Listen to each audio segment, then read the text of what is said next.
Hey everyone, welcome back. Today we're going to be taking a deep dive into something that's been all over the news lately. Google's new quantum computing chip. Right. Willow, they call it. Yeah. And I know a lot of you are especially interested in what this means for the crypto world. Yeah, definitely a lot of buzz going around about this, especially today, December 10th, 2024. Yeah, with Google's announcement, everybody's talking about it. And, Yeah. And Yeah. I think specifically Bitcoin and Ethereum. Like, is all our Bitcoin about to just disappear? That's the big question, right?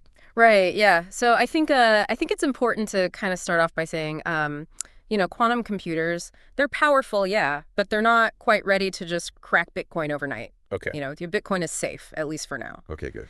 But it is a hot topic, and it's something that we should definitely be aware of. So why all the fuss? Like, what makes these quantum computers so different from, like, our everyday computers? It all comes down to how they work. Our regular computers use bits, which are like tiny switches that can be either on or off, right? 0 or 1. Right. Quantum computers use these things called qubits. And Qubits, okay. yeah, and they can be both 0 and 1 at the same time. What? Yeah, it's kind of a mind-bendy concept. It's this thing called superposition. Superposition, okay. Yeah, it's a bit like, imagine a coin spinning in the air. It's not heads or tails. It's both at the same time until it lands. Qubits are kind of like that. Huh? And this lets them do calculations in a totally different way, and it gives them the potential to solve certain problems that would take a normal computer, millions of years. Millions of years, okay. Yeah, it's pretty wild stuff. So are they powerful enough, like, right now to break through Bitcoin's security? So that's the big question, right? And to understand that, we got to look at how Bitcoin's security actually works. Okay. It's built on two main kind of cryptographic pillars. One is called ECDSA, which stands for Elliptic Curve Digital Signature Algorithm. Okay, I'm just going to say ECDSA. Yeah, ECDSA, that's the one. Yep. And that's what's used to protect your private keys, which are basically like your password to your Bitcoin, right? Right. And then the other one is SHA-256, which is it's a hashing algorithm. Hashing, okay. Yeah, and that's used for basically securing all the transactions on the blockchain. Okay. So cracking either of these would be a huge deal, and it would take a lot of power. We're talking millions of what they call logical qubit. Logical qubit, okay. Now, what's the difference between a logical qubit and just a regular qubit? Right. So think of it like this. Imagine you're trying to herd 1,000 puppies. Right. 1,000 puppies, a lot of energy. Right. Chaos, they're running all over the place. Yeah. Those are kind of like physical qubits. They're there, they have potential, but they're not very well controlled. Okay. Now, a logical qubit is like a well-trained sheepdog. Oh. One sheepdog can do the work of like 1,000 puppies, right? Okay. Keeps them all in line, gets things done. That's kind of what we're looking for with quantum computers. And Willow, Google's chip, it has 105 physical qubits. 105. Okay. So we're a long way from having that well-trained sheepdog. Okay, so it sounds like even with all the hype around this, our crypto's safe for the time being. For now, yeah, I would say so. Okay, good. That's reassuring. But there are these theoretical algorithms, things that mathematicians and computer scientists have come up with Okay. that could potentially be used to break these codes. So, like what? What kind of algorithms? So one that gets a lot of attention is called Shor's algorithm. Shor's algorithm, okay. And this one could potentially be used to break ECDSA, which is, the one that protects your private keys. Right, right. But even with Shor's algorithm, it would still take an impractically long time for current quantum computers to actually crack the code. It's like, imagine you have a map to every single grain of sand on a beach, right? Okay, that's a lot of sand. It is, right. And Shor's algorithm, it's like it tells you how to find a specific grain of sand. Okay. But you still got to go and sift through all that sand to actually find it, you know? Yeah. It doesn't make it instantaneous. Okay, so it's like a shortcut, but it's not a magic bullet. Exactly, yeah. Okay, so what about SHA-256?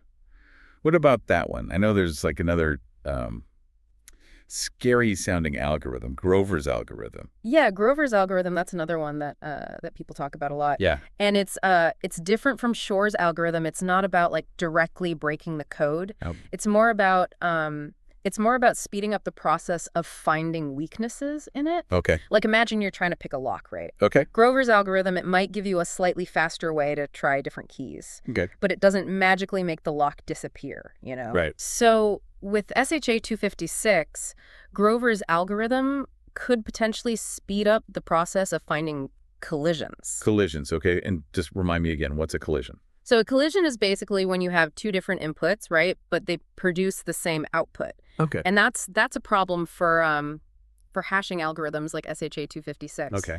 Because it means that you could potentially create a fake transaction that looks like a real one. Right. So Grover's algorithm could make that a bit easier, but it wouldn't completely break SHA-256. Okay. So it's not like an instant game over, but it's something that we need to be aware of. Right. It's something to keep an eye on. Okay. So no need to panic and sell all our Bitcoin just yet. No, definitely not. And, it's worth noting that a lot of experts in the crypto space have actually come out and said that Bitcoin's cryptography is still safe for the foreseeable future. Like Charles Edwards, for example, he's a well-known crypto analyst, and he's said that, Bitcoin cryptography is probably good for at least another 10 years. 10 years, okay.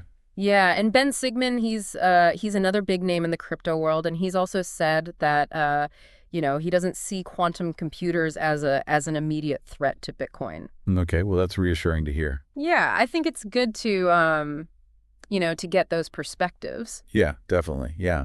I mean, you've said for now a couple of times, so Right. should we be worried about the future long term? It's always good to be aware, right? I mean, quantum computing is a field that's developing really rapidly. Yeah. And, some estimates say that there's like a 50% chance that Bitcoin's cryptography could become vulnerable within the next 5 to 10 years. 5 to 10 years. Okay, so that's not that far off. Yeah, it's something that's definitely on the horizon. Okay, so is the Bitcoin community just kind of sitting around waiting for the quantum apocalypse to happen, or are they doing anything about this? No, they're definitely not just sitting around. They're actively working on solutions. Okay.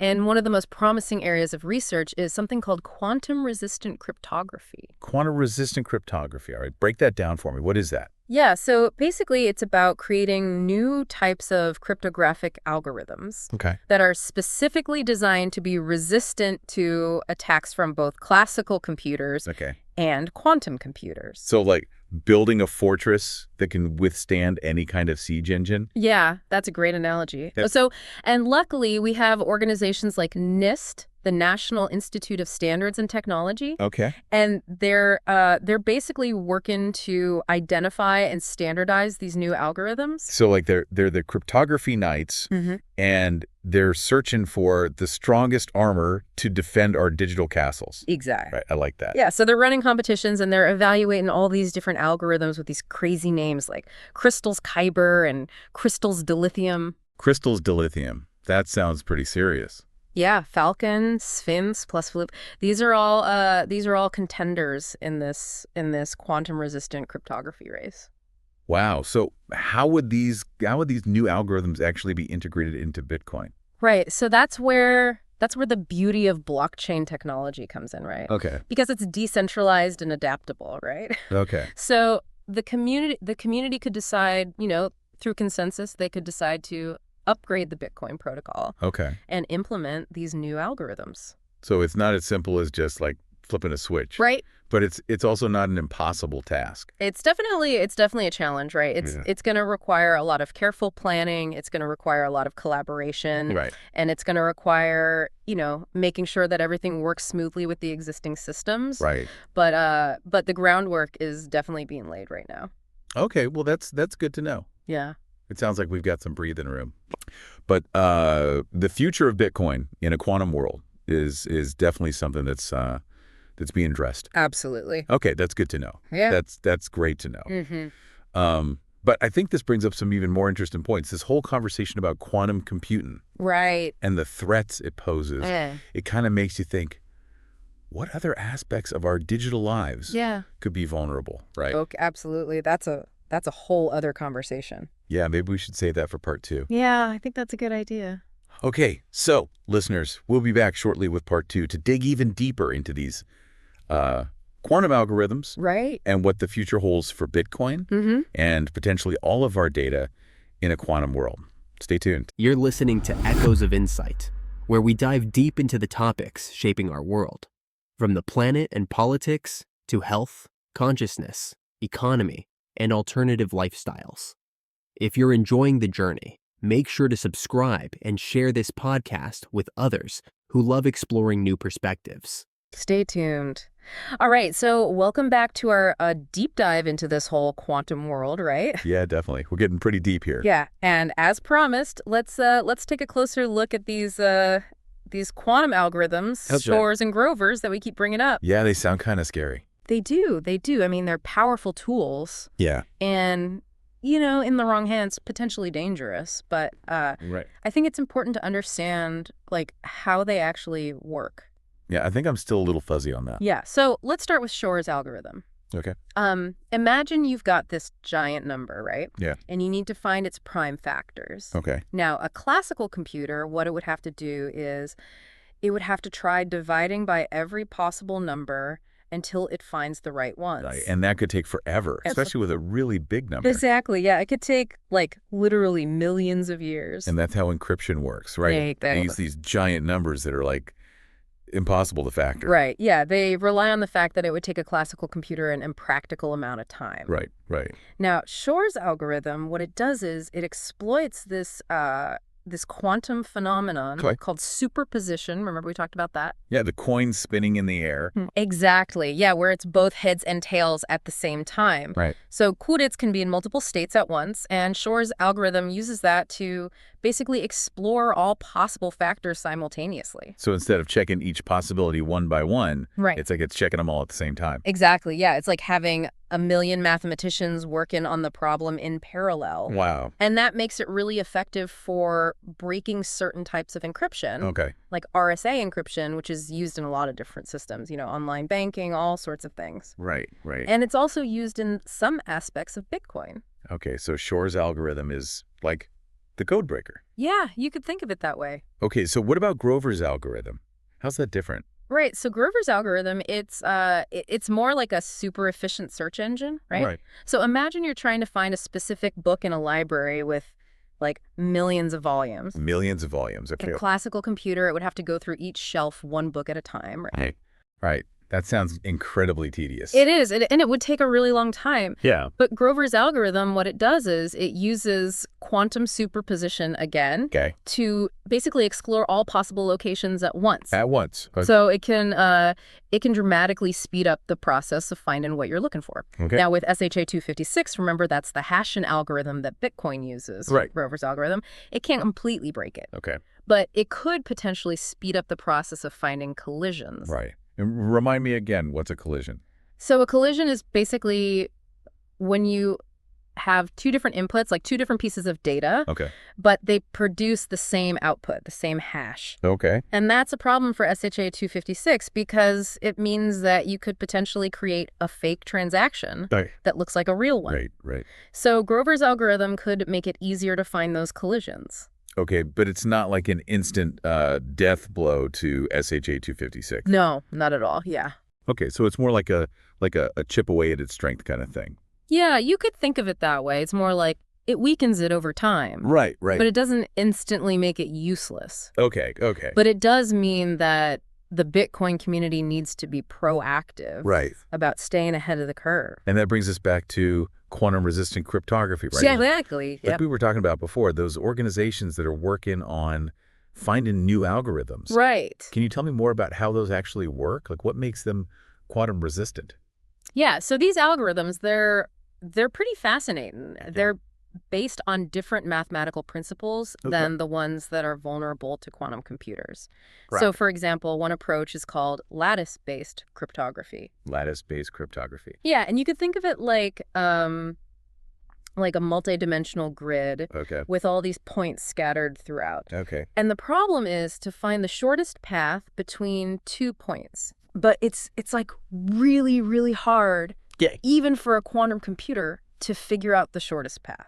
So it's like building a maze that's so complex, even a quantum computer gets lost. Exactly. Yeah, that's a great analogy. Okay, I like it. So that's just one example. But there are other approaches as well. Yeah. And they all have their own their own strengths and weaknesses. Right.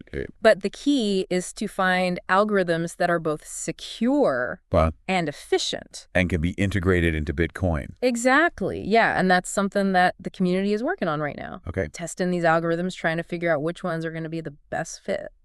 So do we have any front runners yet? Are there any that are looking really promising? Yeah, we mentioned a couple before, like Crystal's Kyber and Crystal's Dilithium. Right. Those are definitely getting a lot of attention. Yeah. They seem to be performing pretty well in the tests so far. Okay, and so once they kind of figure out which algorithms they want to go with, how does that actually get implemented into Bitcoin? Right. So that's going to be a big challenge. Okay. It's kind of like upgrading the operating system of a global network. Right. You got to make sure that everything continues to run smoothly. Right. That all the different parts can still communicate with each other. It's almost mind-boggling to think about. It is. Yeah, it's a huge undertaking. But it seems like the Bitcoin community is up for the challenge. They are. Yeah, they're definitely taking it seriously. Okay, good. And one of the things that makes this possible is the fact that Bitcoin is decentralized. Right. So changes happen through consensus, which means that a majority of the community has to agree. Right. So it's not like one person could just decide to change everything. Exactly. Yeah. It's a much more democratic process. Okay. Well, that's good to know. So listeners, if you were, maybe a little bit worried about your Bitcoin suddenly disappearing, hopefully this conversation has put your mind at ease a little bit. Yeah, I hope so. The quantum threat is real, but it's not insurmountable. Yeah. The cryptography world is actively developing defenses. Absolutely. And preparing for the future. But speaking of the future, we still haven't really talked about Google's new Willow Chip. Right. And what that means for the timeline of all this. Is this thing a game changer? Yeah, that's a good question. We'll delve into that in part 3, and we'll discuss what Willow means for the future of Bitcoin and potentially all of our data in a quantum world. Okay, so stay tuned for that. Okay, so welcome back, everybody, for the final part of this deep dive on quantum computing and Bitcoin. Right. Talked about a lot, but we got to talk about the big thing, the elephant in the room, this Google Willow Chip. Right. It's making headlines. Some people are even calling it a Bitcoin killer. Yeah, I've seen those headlines. Is it? What's your take on that? Well, I mean, it's understandable that people are worried, right? Right. I mean, Willow is... it's a big step forward for quantum computing. It's got 105 qubits. Right. It's got some pretty impressive error correction capabilities. Yeah. But I think it's important to keep things in perspective. Remember that analogy we were using before about the sheepdogs and the puppies? Right. Willow is still very much in the puppy stage. Okay, so we need millions of those well-trained sheepdogs or logical qubits Exactly. to actually pose a real threat. Yeah, millions of logical qubits to crack Bitcoin's encryption. Right. And Willow has 105 physical qubits. Right. So we're still a long way off. Okay. Those headlines about the end of Bitcoin, I think they're a bit premature. Okay, that makes me feel a bit better. But, I mean, Willow does show that this stuff is moving fast. Yeah. Oh, yeah. Quantum computing is advancing rapidly. Absolutely. So, I mean, does this change the timeline at all for when we need to be worried? It's a good reminder that we need to be paying attention. Right? And we need to be staying ahead of the curve. Yeah. Because, Willow's error correction is a big deal. Okay. Error correction is what's going to allow us to build these larger, more stable quantum computers. Okay. And the better we get at error correction, the closer we get to those million qubit machines. Right. So it's not so much Willow itself that's the threat. Right. But it's more like what it represents for the future of the technology. Yeah, it's a sign that things are moving faster than we might have thought.